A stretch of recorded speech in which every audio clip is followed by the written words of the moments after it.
Jump in on the conversation here. We're going to be having a little convo about a couple of things, starting with, I'm failing at my ability to speak.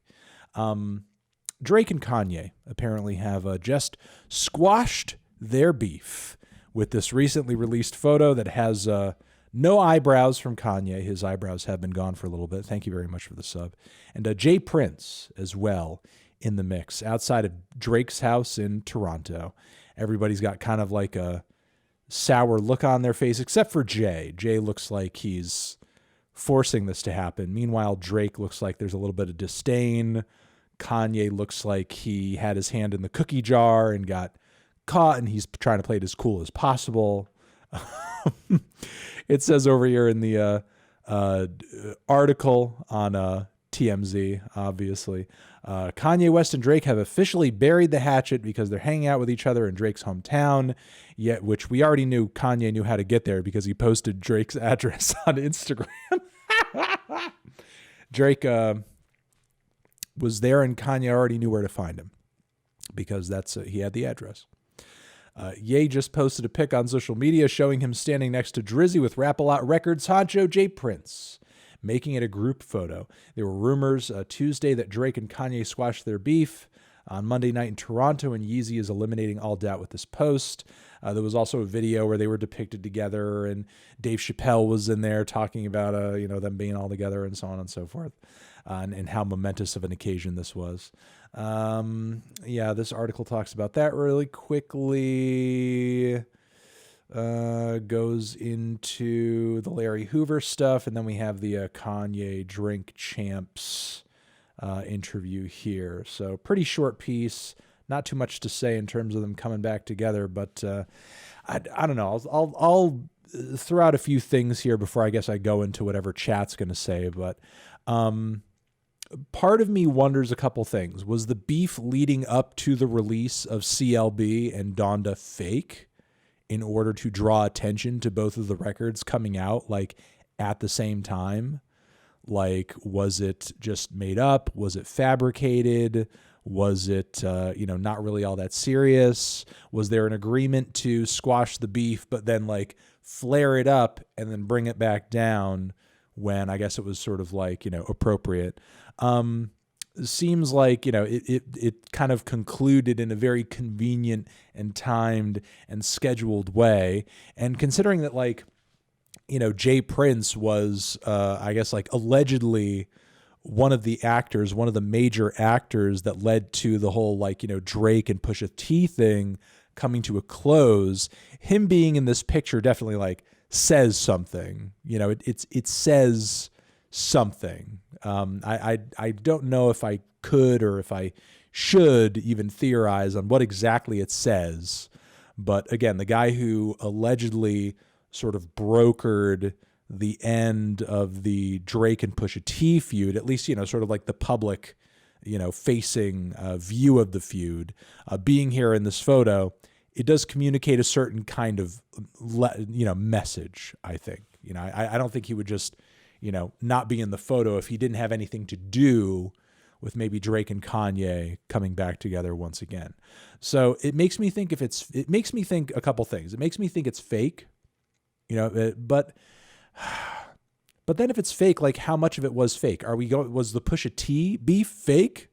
Did Drake agree to have, being a baby daddy like outed to the world? Like, was that fake? How deep does the fakeness run is my question. How fake does it get?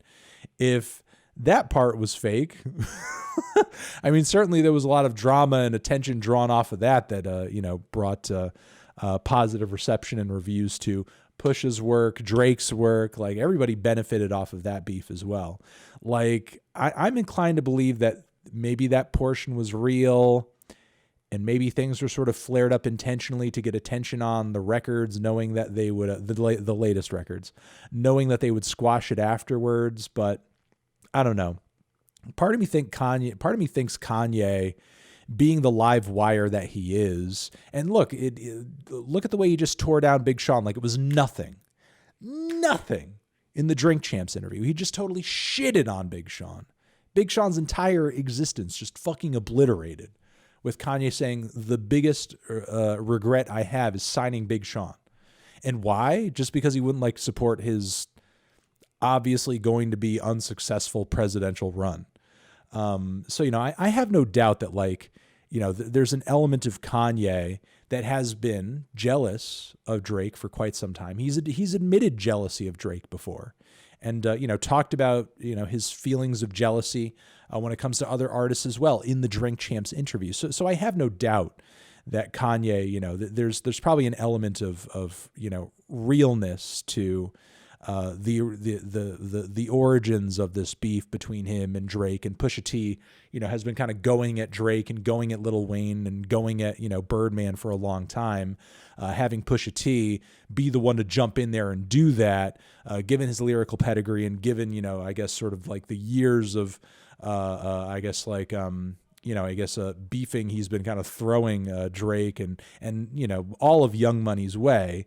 I think there's certainly like a reality to, and there's a gravity to, and there's a seriousness to this beef for sure. I think it's like based in some kind of reality, and it's cool that they're getting along now. But if this is the case, like if I were Drake at this point, if things are like kind of, getting along well and toned down and whatever, I still would not trust Kanye. There's no reason to fucking trust Kanye. I would like, it may be cool to hang out with Kanye and be around Kanye and, maybe even cross over publicly with Kanye in some ways, given the context, given whatever. But, I wouldn't tell Kanye anything personal. I wouldn't invite Kanye to anything like, super private or anything that I wouldn't invite maybe other relevant music celebrities and figures to. Because, who knows what the hell you're going to tell Kanye, and then all of a sudden it's like in a song, it's being used against you in some way, or he's attacking you on it when he turns around and feels like he hates you the next day, or that, his jealousy is getting the best of him in a few months, a few weeks, a few whatever. Because again, look at the way he just completely tore down longtime associate Big Sean. Like if he'll tear down Big Sean like that, he'll tear down Drake, he'll tear down anybody like that. I'm actually quite amazed that he hasn't torn into Kim too much as a result of like the separation and everything. But I think ultimately it's in everyone's best interest if that relationship isn't going to continue to just have a cool head and have that prevail. But I'm surprised he's been able to sort of keep a level head with that, and I hope he continues to keep a level head. I hope I think Donda does at least artistically show and maybe a new chapter for Kanye, regaining some kind of personal focus and stability.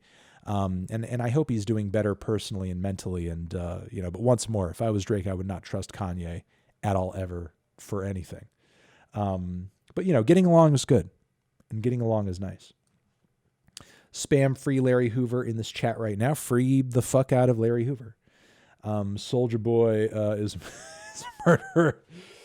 I love the way that Kanye sort of crapped casually on his verse that didn't make it onto the record. As far as this beef or beef ending goes, does chat have anything super essential to throw into this right now? He was talking about Kim's PR team though. I don't know. I feel like that's kind of another thing, but it is what it is. Justice for Silk Sonic. Look, I love Silk Sonic. Or I like Silk Sonic. I like the record. I don't hate it, and it was not a negative review. I wouldn't trust either. Look at how he went after Just Blaze. It's true. He did kind of go after Just Blaze too, but that's the jealousy as well. And again, that's why I think you can't quite trust Kanye. Obviously, great artist.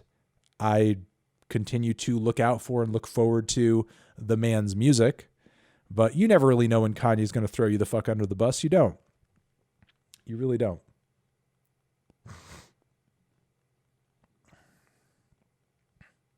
I would like to hear a record with both of them. I wouldn't mind hearing a record with both of them either. I really wouldn't. And yes, rest in peace to Young Dolph as well.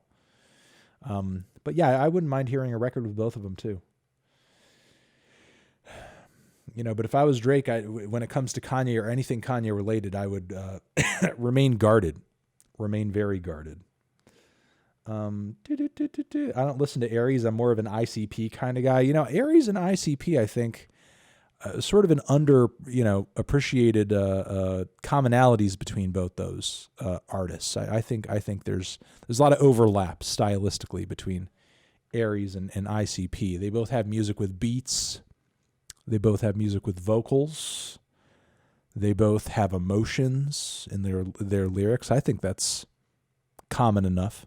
I think that's enough commonality in my opinion.